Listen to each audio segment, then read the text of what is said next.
अस्सलाम वालेकुम दोस्तों। तो आप देख रहे हैं तालीम का जहान। तो आज का हमारा जो टॉपिक है वो भी बहुत ही इंटरेस्टेड है। जैसे कि मैंने पहले वीडियो बनाई हुई है वो भी बहुत इंटरेस्टेड मैंने बनाई हुई है, तो ये भी मैं बहुत इंटरेस्टेड लाया हूँ आपके लिए। तो चलते दोस्तों करते वीडियो को स्टार्ट। मगर वीडियो स्टार्ट करने से पहले मैं आपको रिक्वेस्ट ज़रूर करूँगा कि मेरे चैनल को सब्सक्राइब कर लीजिए और बेल आइकन को ज़रूर हिट कीजिए, ताकि जो भी मैं न्यू वीडियो अपलोड करूँगा तो उसका आपको नोटिफिकेशन मिलता रहेगा। दोस्तों चलते हैं वीडियो को स्टार्ट करते हैं। आज का हमारा जो टॉपिक है वो है अकबर आज़म। ठीक है, 1500 आगे मैं आपको बता देता हूँ। चलते दोस्तों बादशाह के, मगर ये सिंधी में ये लेक्चर, ठीक है, तो आपने ये ज़रूर से देखना है। जैसे पहली सीरीज़ वीडियो मैंने सिंधी में बनाई हुई है, ठीक है, तो ये भी सिंधी में है। ठीक है, बादशाह खे हमेशा फ़तह लाइ तैयार रहणु घुरिजे। इहे लफ़्ज़ अबुल फ़तह जलालुद्दीन मुहम्मद अकबर जा चयल आहिनि ऐं हिन जो कुझु चयो सो करे ॾेखारे। हू 1542 ईस्वी में उमरकोट सिंध में पैदा थियो।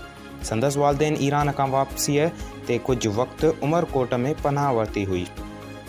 हू 13 सालनि जी ॼमार में जॾहिं हिंदुस्तान जे मुग़ल बादशाह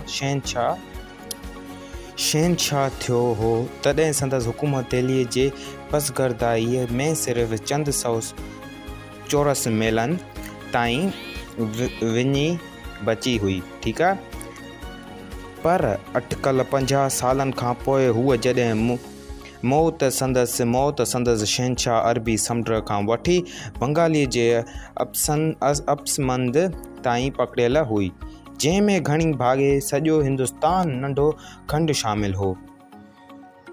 तो एसी ताईं त तव्हांखे क्लियर हूंदो। ठीकु आहे, त हिकिड़ो मां तव्हांखे एम ॿियो पॉइंट्स ॿुधायां थो, उहो तव्हांखे त ज़रूरी यादि रखिणो आहे ज़हन में। ठीकु आहे, अकबर हिंदुस्तान जो टियों मुग़ल शहनशाह हुयो।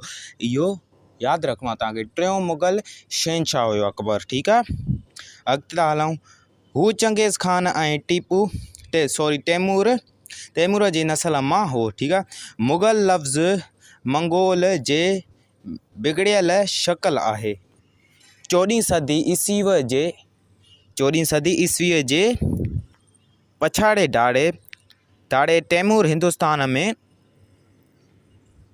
जेके फ़तहूं कयूं तिन सबबनि तुर्कनि ऐं अफ़गाननि, तुर्की जेके आहिनि तुर्कनि उन्हनि खे चइबो आहे, चऊं था, ऐं अफ़गानी जो ज़ोर एशिया जे हिन हिसे में घटिजी वियो। ठीकु आहे, तैमूर जी नस्ल मां बाबर नाले हिकु माण्हू हिंदुस्तान में वरी मंगोलनि जो राज क़ाइमु कयो ऐं मक़ामी हाकमनि खां वसी इलाइक़ा फ़तह कयाईं। हिन जे पुट ऐं अकबर जे पीउ हुमायूं खे हिकु अफ़गान आसिब भॼाए कढियो ऐं हू पंहिंजे मौत खां थोरो अॻु पंहिंजो तख़्त वरी वठण में कामयाबु थियो। हुकूमत जूं वाॻूं पंहिंजे हथनि में वठण खां बि अॻु अकबर हिकु हिंदू शहज़ादी सां शादी करे खेसि पंहिंजे मज़हब ते हलण जी इजाज़त ॾेई पंहिंजे मुल्की मुदबर हुअण जी जो सबूत ॾेई चुको हो। इन ई ज़माने में कंहिं बि मुस्लमान हाकिम लाइ इहो क़दम खणणु हिकु गैर मामूली ॻाल्हि लेखी वेंदी हुई, पर अकबर मज़हबी तौरु तअसुब खां ख़ाली ऐं सियासी तौरु ॾाढो चालाक बादशाह हो। हिन जो मर्ज़ी हुई त इन सिर्फ़ु मुस्लिम पर मक़ामी माण्हू बि खेसि बादशाह करे मञनि। ठीकु आहे, मतिलबु जेके ॿिए मज़हब जा माण्हू उहे बि असांखे मञनि, त माना एतिरी चालाकी कई हुन। हिंदू शहज़ादीअ सां शादी करण करे शहज़ादीअ जो पीउ संदसि वफ़ादार थी वियो। ठीकु आहे, वफ़ादार थी वियो ऐं जेको राजस्थान जो जेको सूबो आहे जो हिकु ख़ुदमुख़्तियार ऐं ख़ौफ़नाक राजा हो। उन्हीअ खां पोइ अहिड़ा बि मुआहिदा